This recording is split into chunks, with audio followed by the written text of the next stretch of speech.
sepse Komuna e Parisit sot nuk ka qerdhe publike, nuk ka kopsh publik, nuk ka shkollë nëntëvjeçare publike, nuk ka gjimnaz publik. Imagjinojeni që nga Besnik Syke atje Matan, e gjithë bloku, një maj e tjerë me radhë, shkojnë ke Petronini Luaras. Gjithë atje. Të gjithë shkojnë ke Petronini Luaras për gjimnaz. Dhe ajo është vetëm një hapësirë publike e mbetur në këtë lagje kaq madhe. Për ndryshe kjo do jetë fjetin. Do të jetë më një gjë e jetueshme. Pra, këto hapësira publike që janë përfituar nga ndërtimi, duhet i marrë bashkia. Duhet bëj analizën dhe ti marrë janë hapësirat publike të saj, të cilat mund të zhvillojë edhe në këtë formë. Pse ta bëj ai privati? Atë copën që ka zaptuar atje apo kudo nëpër Tiranë ta bëj parkim nën toksor, për te atij parkimit nën toksor që ka bërë poshtë pallatit ti, pse? A këta e bëjnë mbi toksor, si mund të argjojnë këta para? Këta duhen bëjnë para pa shpenzuar asnjë lek. Pra këta po i bëjnë mbi toksore. Atëherë, duhet ta marrë bashkia dhe ta shoh pikërisht në këtë funksion. Të rigjelbëroj Komunën e Parisit. Sepse ka vetëm 1000 metra atje. 1000 metra aty Matan, jemi tamam në këtë drejtim. 1000 metra aty Matan Lulishtaja. 1000 metra, kaq ka. Gjithë Komuna e Parisit ka vetëm 1000 metra Lulishta. Për të mos folur për pemë, se jo kam treguar numrin një herë. Pra, na duhet që të bëjmë një rikonceptim total të territorit publik urban dhe të sillim zgjidhje të qëndrueshme. Një Lulishte është zgjidhje e qëndrueshme. Nuk e zëm më. Kërkush atë. Kështu që na duhet bëhet kjo gjë. Qartë. Zoti Braçe, ka një fenomen me këto shkatërimet që ka mbetur atje pirga ato. Kush i heq ato? Po. Ka fol kryeministri para djem duket? Dje. Ka fol kryeministri dje dhe ka kërkuar gjithë pronarëve që të marrin të heqin mbetjet gjob. Po më paguajnë gjobën ato. Po gjoba fillon me milion, nuk fillon me milion. Nuk fillon me mile. Jo, po është bërë fenomen tani, nuk është një çfarë ke bërë. Do detyrojnë që ti heqin gjithë. Un po lviz vet gjithë Komunën e Parisit, po shikoj vet. Kudo ku po lvizet po i marrin. Dhe me këtë rast, ke parasysh afër teatrit Art Turbina 3 ditë pa hequr plerat aty. Kaloj për ditën aty. Ka dhe ti kalon. Shiko. Si ka mundsi? Tek Art Turbina ne kemi një problem shumë të madh. Jo, te rruga, jo Art Turbina, Art Turbina kam. Ke gjithë zona nga Margarita Tulani e sipër, patjetër që na duhet që të bëjmë një rikualifikim urban. Patjetër, është e vetmja zonë e Tiranës e paprekur fare. E para. E dyta, sheshi i Art Turbinës ka ngelur mes, nuk ka shkuar deri në fund. Duhet të hapet shesh publik deri në fund. E përdor njëri atë, edhe atje e përdor për parking atje. Atë gjën, duhet të hapet sheshi deri në fund. E të lidhet me një shesh tjetër. Nga ana tjetër. Si çhyn ka, jemi kështu. Se kemi dem fara se ç'është. Si çhyn ke Art Turbina? Specialistik. S'ni deputeti. Si ç'është Art Turbina, mbaron sheshin fund godinës. Dhe pastaj ka ca shkallë që s'bër poshtë. Jo, duhet hapet të shkojë deri në fund dhe lidhet me një tjetër shesh të vogël që është në përfundim të atij sheshi midis dy pallateve dhe bëhet një gjë shumë e bukur urbane që i shërben edhe të moshuar edhe të fëmijëve për të lëvizur etj. Po edhe atyre që shkojnë çonë. Po 3 ditë pa hequr plera zoti Braçe? Tani. Ora 3 ditë me numëruar, se ishte asnjë kosh, asnjë gjë. Kemi një problem me plerat. Nuk kemi rregull në këtë qytet. Në çdo qytet të Europës, të shkosh nuk gjen njerëz që në çdo minutë të ditës të shkojnë të hedhin plerat ke koshi. Nuk i hedhin në çdo minutë. Këtu është kështu rasti i rrallë. Këtu është në çdo minutë gjen njerëz që shkojnë hedhin. Ndodh në Tiranë që plerat rishin edhe 2 herë në ditë. Për shkak kësaj historie. Ndodh në Tiranë, ajo që kam thënë këtu, që del nga dyqani ai dhe gjithë kutitë e këpucëve, kanatiereve, bluzave, nuk i palos. Nuk i shtyp. Nuk i palop, i hedh ashtu. Dhe po ti shohësh, veçanërisht kjo rruga nga presidenca që sjell në sheshin Wilson, për shkak dëmësisë dyqaneve që ka majtas djathtas të mëra, shikoj, janë gjithmonë koshat e stërmbushur. Nuk bëjnë as minimumin e tyre ti marrin ti palosin. Dhe ti dërgojnë diku për riciklim, se ka fabrika që riciklojnë këtu karton. Riciklojnë, dhe të bëjnë dhe një lek. Në vend bëjmë pis, bëjmë para. Në këtë mënyrë. Por, mbi të gjitha, duhet vendosur rregullin këtë qytet. Duhet ketë një orar caktuar se kur derdhen plerat. Nuk mundet që në çdo moment të ditës ti thjesht dhe vetëm të derdhësh plera i qyteti qelbet erë.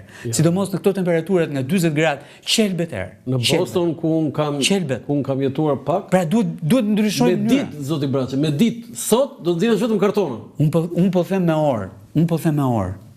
Nuk po them me ditë sepse nuk jemi nga ata ne që i mbajmë plerat në shtëpi 2 ditë, 3 ditë, kështu me radhë. Jo, unë po them që të ketë një orar të caktuar, nga ora 7 deri në orën 10.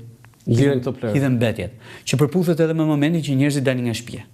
7 me 10 hidhen mbetjet. Dhe organizohet e gjithë puna pastaj, e gjithë asaj ndërmarrje të madhe atje për të pastruar Tiranën.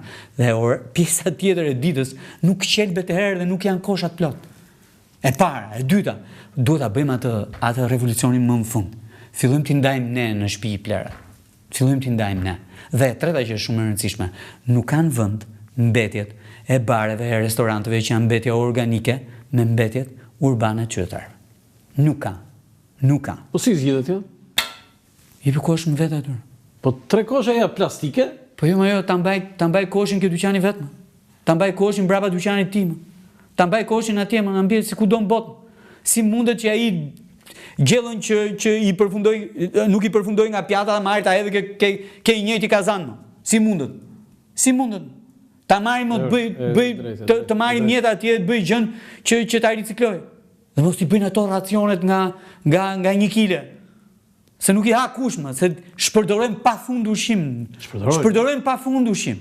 Ndërkohë që në këtë vend ka të varfër që duhen ushqyer, këtu shpërdorohet pafund ushqim. Dini një ditë në blog e shikoni sa ushqim shpërdorohet për restorante dhe blog. Dini shikoni. Dini shikoni se sa ushqim shpërdorohet. Dhe që i gjithi kthehet në ndotje. Ndërkohë që aty ma tanë, mund të sheshin të tjerë njerëz me ndushim. Tani, një çështje që ju keni trajtuar është liçeni artificial i Tiranës. Parku i madh, fakt është jo thjesht mushkëria e Tiranës, por është nga gjërat më të mrekullueshme dhe unë nuk e di si do jetonte kjo Tiranë pa park. Po ju keni ngritur një sër çështjes aty dhe më kryesorja është për liçeni. Liçeni domethënë liçeni është në një rrezik shumë të madh. Ku është rreziku? Po, e para mbi të gjitha u bë 72 vjet, që është krijuar si liçen. 72. Dhe natyrisht është mbushur nga aluvionat. Vazhdon të mbushet nga aluvionat. Këto vite fundit jo aq shumë. Sepse dhe ky është problemi i dytë më i madh. Të gjitha burimet që furnizonin me ujë të freskët liçeni e Tiranës pothuajse janë ndërprer.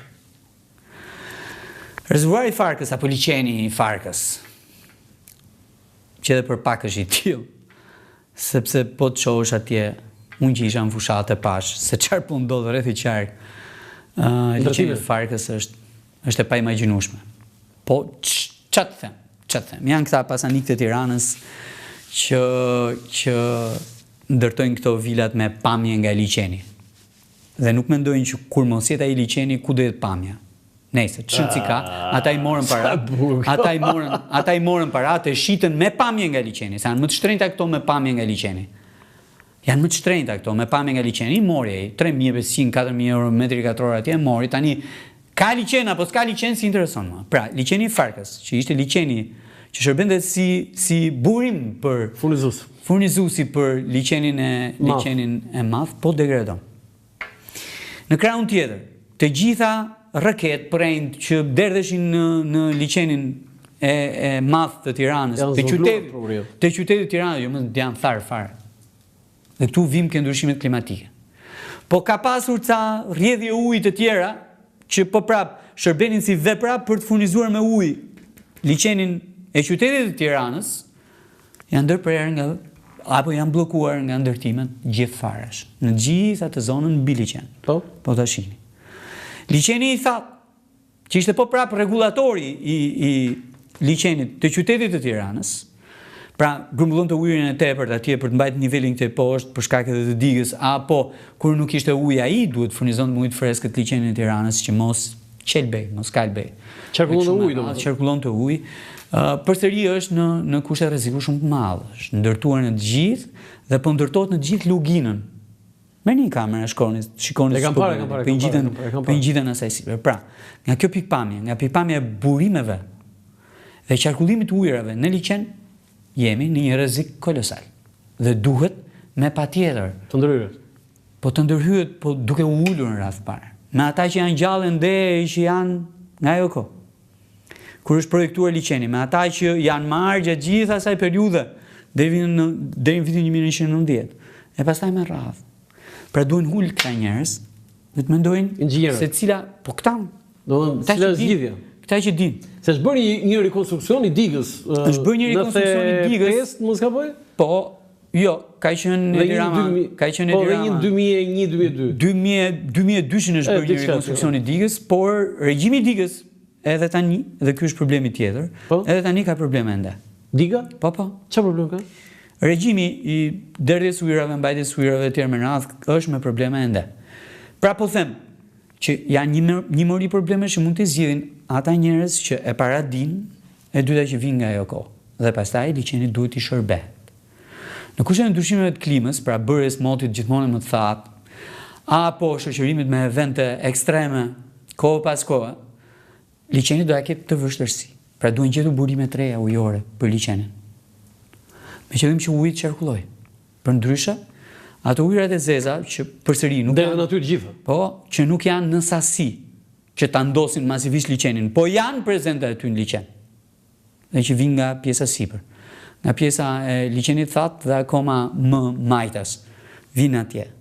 Ato ujërat e zeza nga një pik do vazhdojnë ta qelbin ujin e liçenit. Kështu që do duhet me patjetër ta shpëtojmë liçenin e Tiranës. Është themelore, është vetëm e pasqyrë ujore dhe e freskët që ka qyteti i Tiranës sot. Është si një lloj thirrje që shpëtoni ushtarin Rahem, shpëtoni liçenin e Tiranës. Tani pas një kronike bërë në një nga televizionet kombëtare për mënyrën se si trajtohet, mirëmbahet, shërbehet parku i liçenit, për liçenin. Po, liçen, po parku. Pas që filloi kjo historia me video që shpjegojmë pse thahet bari në këtë periudhë jam. Apo shërbeni, kaq më mos bëni filma, shërbeni, është gjë më e thjeshtë, bëj punën shërbe. Mos bëj filma se si duhen njëri filma. Nuk i duhen njëri filmat. Kaq. Po mirë, po ajo pjesa masive atje që u shtrua me zhavore me çakull për një koncert. Që ta themi si ç'është, se mua më shkruajnë që është bërë me beton, e keni betonizuar. Jo, me beton. Dhe këta që ta themi si ç'është. Këta që jetojnë jashtë dhe jetojnë me portale, këta janë më të egrit dhe thonë, ti që ç'a merresh me liçenin, merru me betonizimin që Noizi i bëri liçenit për pem. Jo, nuk është. E para su pre pem, nuk u pre pem. Nuk ishte pem aty. Aty s'kishte pem, dhe nuk kishte pem që nga koha e koncertit të Dua Lipës, po edhe më herët. Po. Nuk ka pas pem në atë zonë. Në atë, ajo pjesë, ajo sipërfaqe. Ajo sipërfaqe. Dhe aty nuk u pre asim pem. E dyta nuk është hedhur beton. E treta është hedhur çakull, që është gabim shumë i madh. Pra tani. Është gabim shumë i madh. Do thoshë që s'është gabim. Jo. Atje mund të dystohej. Atje mund të dystohej sipërfaqja, po prap me vë. Po, pra me një element që është njësor me mjedis, me vë. Po do bëheshin pjesë nga këpucët apo nga këmbët ata që shkojnë në muzikën për të ndjekur muzikën house apo techno. Po ata shurin me këmbë të bëra me dhe, me balt, me të. Ajo është kënaqësia e tyre, pse duhet i bëjmë me çakull edhe u vranë. Se një pjesë e tyre i pash ishin edhe zbathur, aty u bën gjak nga këmbët, nga çakulli. Domethënë gabim shumë i madh që u bë me çakull, mund të ishte bërë me dhe. Po jo, dhe trazësia shumë e madhe. Kjo është shqetësuese besoj. Po se donin ta sillin në nivel. Mund ta sillesh nivel me dhe. Këtë kollaj. Tani ajo do prishet? Do sillet në gjendje që ishte? Në qoftë se më pyesni mua, po ju po. Unë heq çakullin dhe e mbush me dhe. Kështu duhet bërë. Po patjetër, për mua. Ama një hapësirë atje për të tilla evente, për të tilla koncerte edhe mund bëhet. Jo, më bukur nuk është gabim. Dhe ajo atje ka lënë një shije shumë të keqe. Shumë të keqe, nuk e diskutoj këtë pjesë, po ajo hapësirë atje mund të vlejë për koncerte të tilla masive. Sepse pash që për një festival tjetër u përdor pista e tartanit. Disa ditë më pas, u përdor pista e tartanit. Ata e shtruan, vendosën tapet atje që mos dëmtohej dhe nuk është dëmtuar. Pista e tartanit. Po pse ajo? Po mund bëhet atje. Dhe mund bëhet një hapësirë për hershme për koncerte masive të këtij lloji, për festivale masive të këtij lloji. Por me dhe, dystoje me dhe. Jo me çakull, nuk është miqësor çakulli atje. Nuk është i parku çakulli. Çakulli ishte me shumë gurë dhe të mëdhenj. Çakulli aty është i malit, nuk është i tokës poshtë. Toka poshtë ka dheun. Nuk është natyral. Dhe bëhen miqësor. Dhe mbyllen me bar, mund të jetë edhe hapësirë me bara. Bën një festival Dua Lipa atje në Gërmi. Po nuk është me çakull edhe, është fush. Fush dheu është atje. S'ka nevojë të bëhesh. Kush e bëri këtë më? Zoti Braçe, tjetër gjë për parkun, se ti je konsumator, unë jam vetë konsumator i parkut, çfarë mund çdo mëngjes, sepse duhet ta ruajmë. Është pasuria më e madhe këtij kryeqyteti. Të vazhdoj të mbillet në park, të mbillet. Pemët nuk kanë po duhet vazhdoj të mbillet akoma. Parku duhet vazhdoj të mbillet, domethënë çdo sezon duhet të ketë 10.000 pemë të tjera. Të shtohen, 10.000 pemë mbilli. Ka në rasti që ke parë ato drerët? I kam parë. Sa gjë e bukur është. Edhe u kënaqa për një arsye shumë të madhe. Pse? Që njerëzit shkonin dhe ofronin gjethe, bare, kështu. Shumë, ajo është gjë. Un kam parë turist, un kam parë në park që kanë nxjerrë dhe pistoletën tjetër e ka vrarë ata aty. Jo drerin, ka vrarë njeriu. Po, para 2 vjet. 3 vjet, 4 vjet. Ka vrarë të ngjashmin, kështu që më erdhi shumë mirë që po silleshin ashtu me drerin. Nuk mund të shtohet të ketë faun aty? Po mundet, po duhet mbjell. Duhet mbjell. Tani, sa ka ndikuar? Dhe një gjë. Po? Duhet mbjell dhe duhet ndalohet policia të kalojë me makina në rrugë të parkut. Ç'më thesa gjë e bukur. Si kalon policia aty me makinë? Po s'ka motora policia? S'ka bicikleta policia? Po bicikleta motora. Nga këto skuterat nga këto monopatinat që sekuestron. Nuk mund të kaloj me to, po kalon me makina dhe të shikojnë dhe kështu në dritë syrët. Se unë ngaherë shoh dhe me inat, kur më vjen makina përballë. Po ti mos e shikon me inat tani. Po tash kur të vjen makina përballë, shikon dhe me inat. Edhe ri shikoj kështu gjithë. Policia. Më është policia e shtetit. Dhe më bukur ishte që një ditë hasa, është një gruaj që del vet, po ka dhe 2 qenë. Ka nga këta Golden Retrieve. Edhe raca më zgjuar. I ka me vete gjithkohës. Ata bezdisi njeri, nuk ngacmoj njeri. Ai është një qenë shumë miqësor. Dhe ai erdhi kështu me makinë. Ajo gruaja ishte përpara, e ndaloi atë gruan e tha lidhi qend. Dhe vëri maskën. Kështu me tërë sëllim. Unë po ecja, edhe nxitova. I thash unë, po pse ky është problemi, i thash unë qeni? Po tha, deputet tha, ky është problemi. Po pse si e ti problemi? Pse si e ti problemi që po kalon me makinë këtu? Ke rruga ime, po kalon ti me makinë. Unë mendoj që e ti problemi, nuk është qeni. Çfarë të them? Tani a shqetësohesh nga ata me patinë ose me bicikletë? Kur ecin te ajo kursia këtej e bëjnë plur, ti vetëm për ai të pastër dhe aty bëhet. Si ka mundësi? Jo vetëm ka ajo kursia, por kudo që ecin me shumë shpejtësi. Po si ka mundësi? Por atje ka një kursi bicikletë, respektohet. Respektohet kursinë e bicikletës. Kurse kursi për monopatina nuk ka. Nuk ka, dhe s'duhet ketë. Cilën? Nuk të ketë. Po tash mua ma kërkon dhe këtë, unë jam si ty duke ecur. Zvin ata këtu, pa do të kërkoj atyre. Jam si ty duke ecur. Sa ka ndikuar fakti që në këto 6 muaj, nuk e di u bën 6 muaj, Bashkia e Tiranës nuk ka kryetar bashkie? Më është bërë më shumë se 6 muaj, po natyrisht nikon, është evidente, është shumë e qartë që ishte tjetër gjë bashkia me kryetar dhe është tjetër gjë bashkia pa kryetar.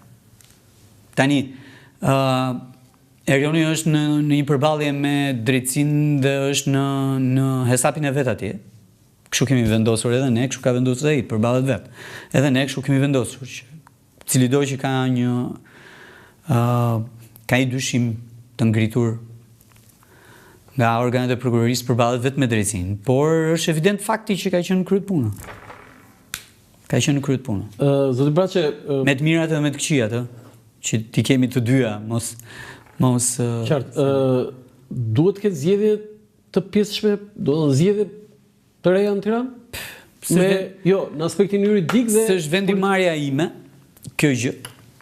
Normalisht tagrin tim s'është të caktoj. Duhet ketë apo nuk duhet ketë zgjedhje, ajo që mendoj unë është që është e tepërt për një qytet si Tirana që të hyjë çdo vit në zgjedhje. Qofshin këto në zgjedhje. Edhe zgjedhjet politike në Tiranë do bën, edhe zgjedhjet lokale në Tiranë do bën. Pra, çdo një vit nuk mund të bësh zgjedhje. Edhe kjo është shumë e qartë. Unë kam kaluar këtë histori në Lushnjë, kam bërë zgjedhje çdo vit për 3 vite rresht. Po, sepse zgjedhje politike, zgjedhje vendore, dhe pastaj zgjedhje të pjesshme vendore, dhe pastaj zgjedhje të plota vendore, 3 palë. Në 3 vjet. Në 3 vjet. Po cila zgjidhja për Tiranën atëherë? Nuk e di, s'di ta them në këtë mes, po Tirana është shumë e madhe se sa Lushnja. Edhe ti futesh njerëzit, nuk do të jenë efektive si procesi zgjedhore, me thënë drejtë, se njerëzit do bezdisën. Ne mezi nxorëm njerëzit për të votuar në zgjedhje në Tiranë. Tani ti nxjerrim për i palë zgjedhje lokale dhe pas një viti ti nxjerrim prapë në zgjedhje lokale, domethënë do jetë e tepërt. Dhe besoj unë nuk do të jetë produktive për punët e qytetit. Do kemi vetëm një ndërprerje të shkurtër publicitare, një falënderim për institucionin monetar MoneyGram Invest që sponsorizon emisionin Dekalog të në Dritare TV me sloganin transfero shpejt, gjithmonë më shpejt kudo dhe kurdo. Pra, gjithmonë me institucionin monetar MoneyGram Invest transferoni para sepse aty janë të sigurta. Zoti Braçe, çfarë do t'i bëni këtij superpushteti? 83 mandate as ju se kishit parashikuar. Ta ushtrojmë. Ta ushtrojmë, kjo është detyra. Të ushtrojmë drejt, në mënyrë të barabartë, në përputhje me ligjin e kushtetuar në Republikën e Shqipërisë edhe si shërbim përkundrejt qytetarëve. Kjo duhet bërë. Me pushtete mëdhaja, patjetër pastaj që duhet bërë edhe më shumë se kaq. Reforma të thella, të forta, dhe që natyrisht shtym përpara procese që shkojnë në të mirë të qytetarëve. Kjo është një fjali e bukur që thatë ju, por sa burime njerëzore ka Partia Socialiste, sepse me rregullin që ka thënë kryeministri Rama, një ministër nuk do të rrimë shumë se 5 vjet, 4-5 vjet, çfarë ka përcaktuar. Po pse përtej Partisë Socialiste s'ka njerëz?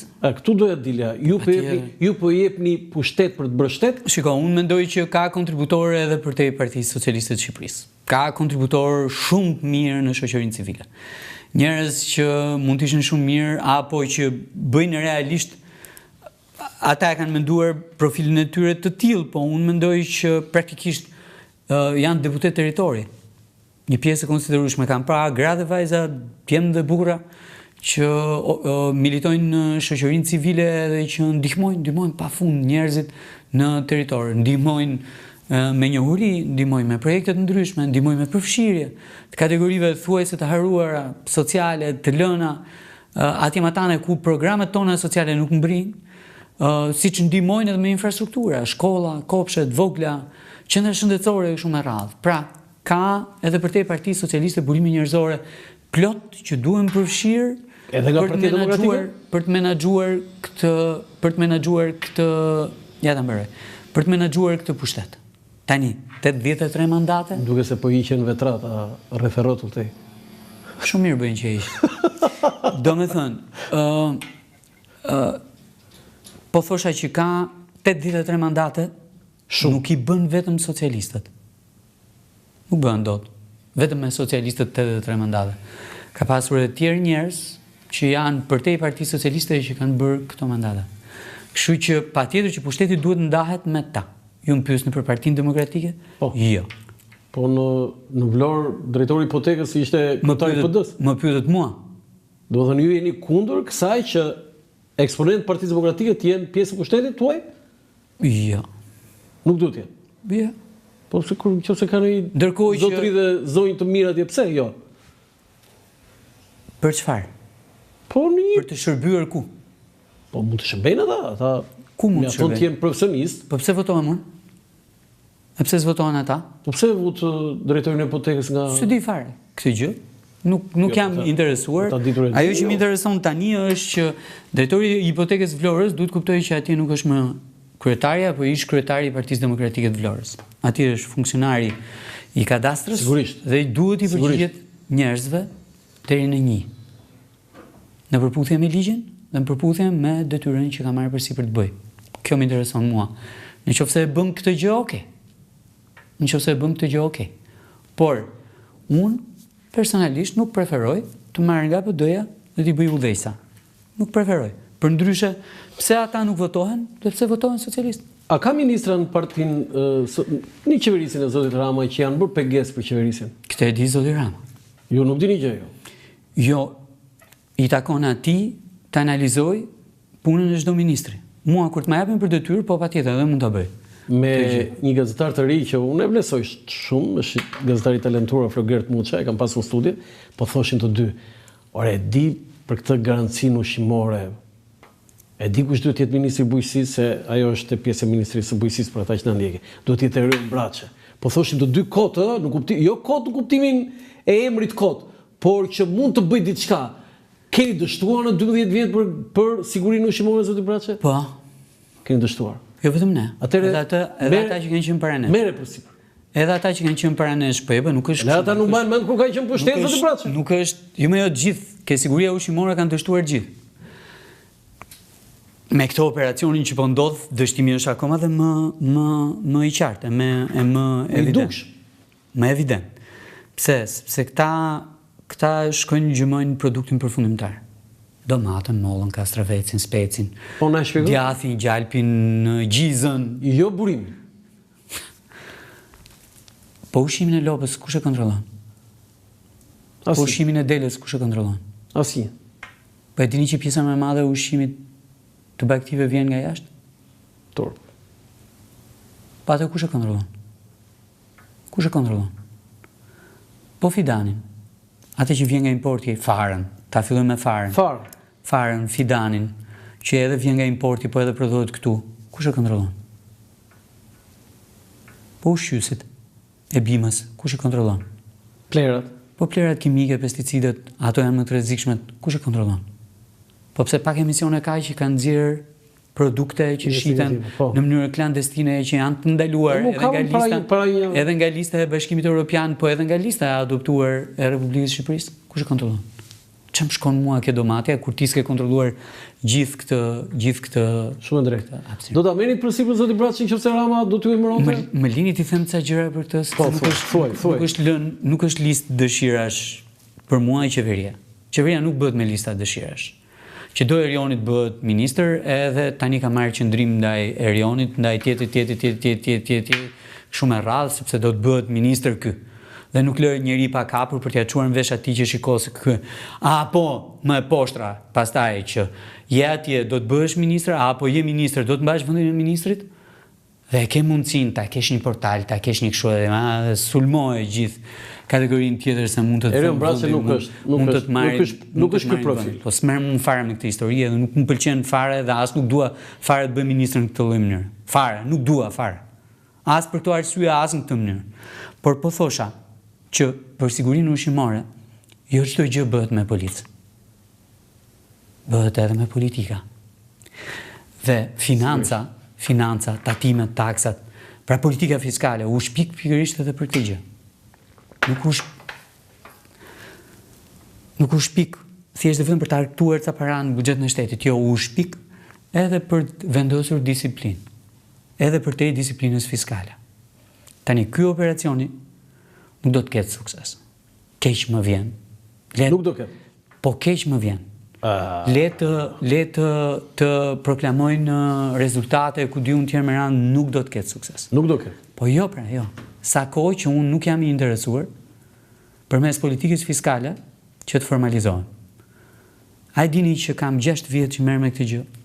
Dhe edhe këtu me ju e kam diskutuar herës që shkoj kur ishim këtu që ndryshimi i skemës së tatimit mbi vlerën e shtuar në vitin nëntor të vitit 1998 në një seancë të Komisionit Parlamentar të Ekonomisë, ku kryetari i komisionit la komisionin dhe iku nga komisionin, shenjë proteste dhe reagimi për atë që po ndodhte dhe për veshët që mungonin për të dëgjuar.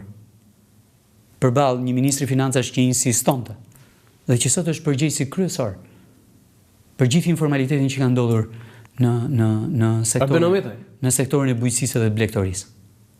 Arben Ahmetaj, ta them. Dhe ja kam thënë në atë seancë, siç ja kam thënë edhe në parlament, në një mbledhje grupi që i parapriu seancës parlamentare, plenare, e që ka zgjatur 2 orë gjysmë.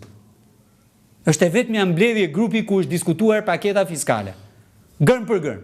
2 orë gjysmë. Është diskutuar çdo propozim i qeverisë dhe është diskutuar edhe çdo propozim që kisha bërë unë në cilësinë e kryetarit të Komisionit të Ekonomisë. Dhe prapë nuk më dëgjuan. 6 vite me radhë deri tani, deri tek seanca e fundit parlamentare e kësaj legjislature që unë mbyll, kam insistuar që të ndryshojë ajo skem, sepse ajo skem pjell informalitetin. Nëse ne në 2014-2015 ndërmorëm hapa të rëndësishëm edhe fiskal. Dhe për shkak të inercisë të zhvillimit që mori bujqësia dhe blegtoria në atë periudhë, për shkak të atyre masave, ne kemi këtë bujqësinë që kemi sot, edhe këtë blegtorinë që kemi sot. Ajo që ndodhi nga 2018 në vijim, rënoi çdo arritje të shënuar në atë periudhë treveçare. Dhe skema e TVSH-s ka rolin kyç ka rolin themelor, që e bëri pa interesuar grumbulluesin përpunuesin të marrë produkt brenda vendit. Që e bëri pa interesuar grumbulluesin përpunuesin të formalizojë çdo transaksion blerje nga fermeri dhe shitje atje më tan. Pse? Se humb para. Në qoftë se ti blen nga bujku me 0% TVSH, Po? shton vlerën tënde, fitimin tënd, shpenzimet e tua etj me radhë dhe pastaj del në treg. Dhe shet me 20% tatim mbi vlerën e shtuar. Kjo është e pabarabartë dhe diskriminuese në raport me faktin kur ti ble të njëjtin produkt në import, qumësh, fjala bie, në Hungari, në Rumani, në Maqedoni, në Kosovë, në Bosnjë, në Serbi. Në Serbi. Po, marrim lëng këtu për brenda vendit. E ble dhe paraqitesh ndogan me 20% dhe del në shitje po prap me 20%. Kjo e nxiti informalitetin. Dhe pa u rregulluar kjo, nuk ka zgjidhje aty më tan. Do ta rregulloni, do të bëhesh Kam postuar një gjë sot. Sepse realisht jam shumë i prekur. Shumë i prekur me atë që ka ndodhur në Zharnec të Divjakës. Po? Më bie barra mua të flas se nuk hap më gojën njëri atje. Ja ta shikoj se kam parë sot atë të ndër. Po? Është një nga këto operacione. Po, kjo Divjak. Brenda këtij operacioni të Kudiun etj me radhë. I kanë shkuar njërit atje që ka një baxho të vogël. Edhe që prodhon djath. 40 milion lekë gjop?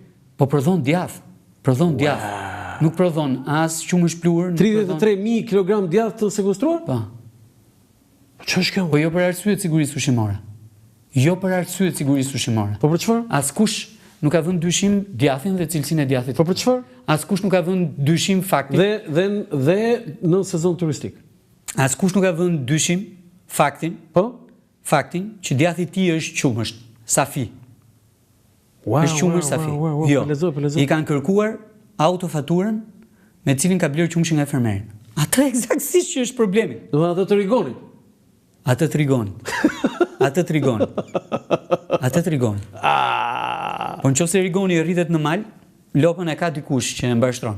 Kështu që e ke marr faturën nga Qifi apo s'e ke marr? E ke marr faturën nga Zeneli apo s'e ke marr? E ke marr faturën nga Koli apo s'e ke marr? E ke marr faturën nga Kudiun? Llazi apo jo? Një nga muçat. Dhe më lejoni t'ja u shpjegoj. Pra, nuk i është sekuestruar djathi, se ai ka prodhuar një produkt që është i dëmshëm për organizmin e njeriut, që s'ka standarde. Dhe që mund të të helmoj, mund të dëmtojë e kështu me radhë. Jo. I është sekuestruar 33.000 kilogram djath, i prodhuar dhe i grumbulluar në këtë periudhë për shkak të sezonit turistik dhe shitjeve që ndodhin në këtë periudhë, pra po përgatitej tani i shkret për të përfituar edhe ai nga shitjet e tija.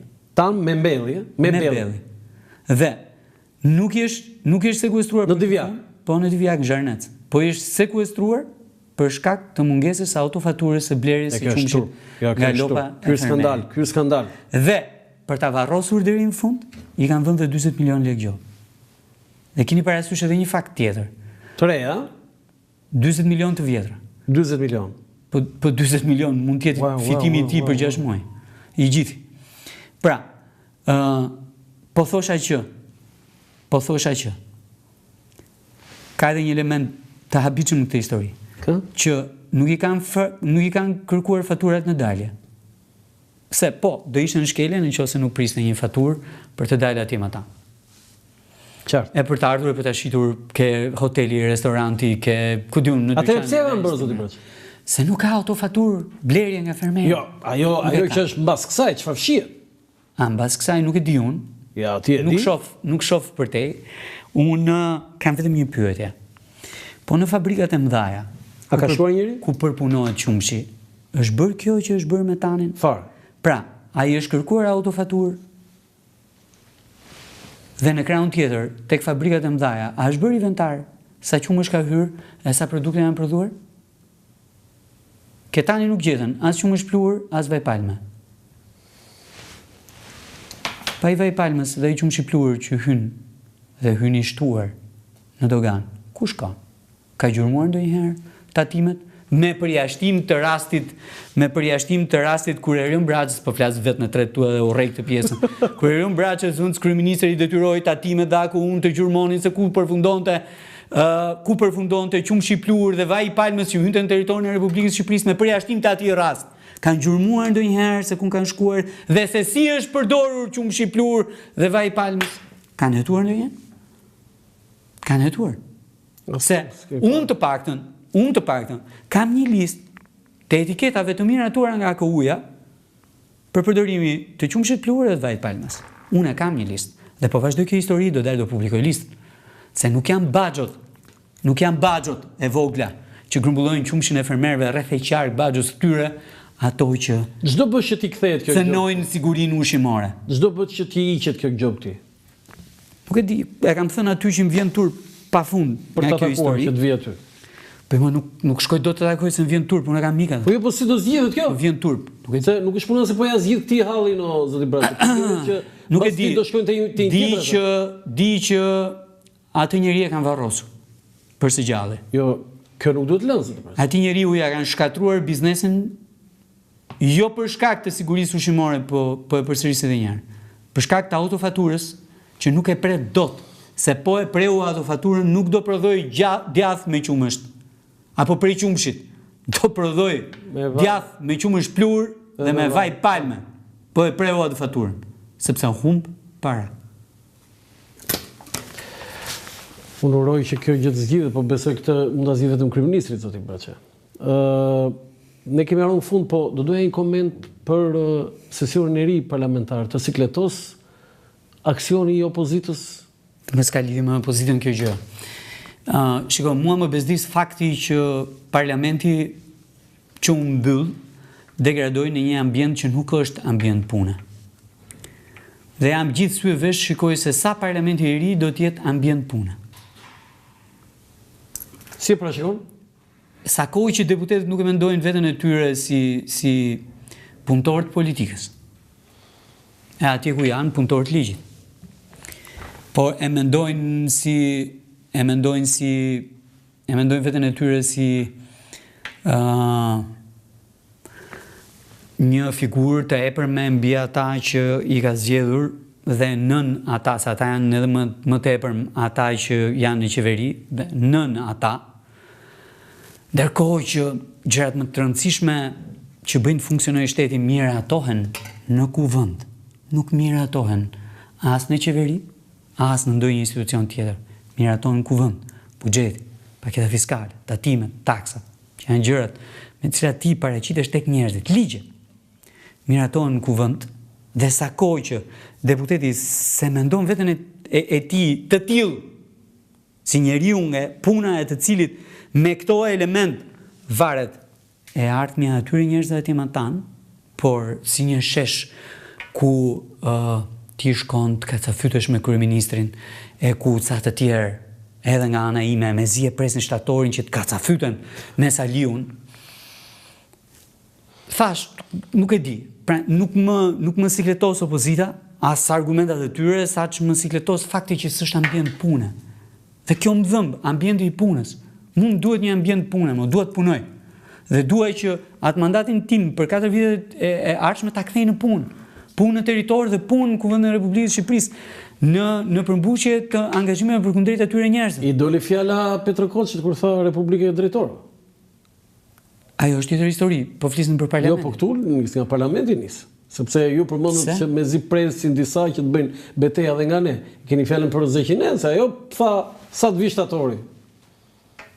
Ja, s'kam parasysh këtë gjën, fare me thënë drejtë. Kur thatë juve nga ne, mezi presin të bëjmë betejë, unë nuk e pres nga Erion Braçi, Zeqinen ka thënë. Po jo më jo se tashi ajo gjëja atje ndodh në 2 forma. Ndodh instinktivisht, ndodh edhe si qëllim. Ndodh instinktivisht, më ka ndodhur edhe mua më. Se të sulmon, të shan, të fyen, të ofendon, e tjerë me radhë, të gjuan dhe normalisht ka edhe një reagim instinktiv në këtë mes. Po ndodh edhe që të shkosh me qëllim. Do shkoj edhe të tregojnë ti po shkon atje për të përgjigj njerëzve, nuk po shkon për ata që kanë humbur, ata që janë në fund të jetës tyre biologjike së politike, po e kështu me radhë. Shumë bie kohë me u merr me ata. Pra, unë dua një ambient pune aty dhe dua një ambient pune edhe në Partinë Socialiste. Patjetër. 53 deputet, shumë janë zoti Braç, të rinj.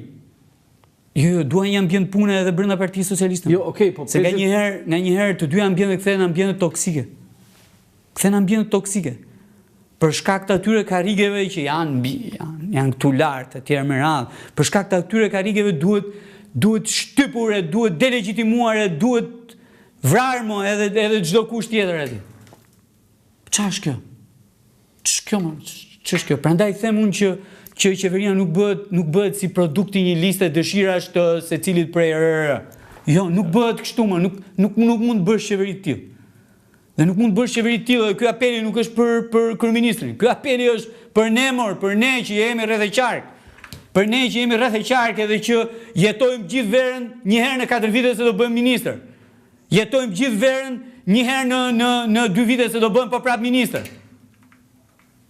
Se kësa radhe ndodhi fenomeni i kundër që nga kryetar bashkie u bën deputet, po jetojmë gjithë verën që një herë në 2 vite, një herë në 4 vite, apo kur ka zgjedhje para kohë një herë në 2 vite, të bëjmë kryetar bashkie. Çfarë është kjo më? Po përmbaju atij mandati që ke marrë një herë. Përmbush këtë mandatin që ke marrë. Dhe në rast se je i paaftë, të përmbushësh këtë mandat, po mos e kthen ambient toksik më, se nuk ka njeri ndjesin tjetë kundërshtari yt të marri ty atë që ti se ke, po që ti mendon se të takon. Edhe është e jotja, duhet ta mbash ti. Po jo më s'është kështu më, nuk funksionon kështu më, nuk funksionon kështu. Se fundi fundit edhe ministri punë është. Madje punë me shumë përgjegjësi. Ajo është më me përgjegjësi më. Madje punë me shumë përgjegjësi në kushtet kur drejtësia funksionon. Dhe për ta mbyllur zoti Braçe, kryeministri Rama ka thënë nëse antarësohet Shqipëria në BE, unë iki nga detyra e kryeministit. Ajo do jetë momenti ku unë të rriqem. Ja, s'është kaq brutale, është më elegante.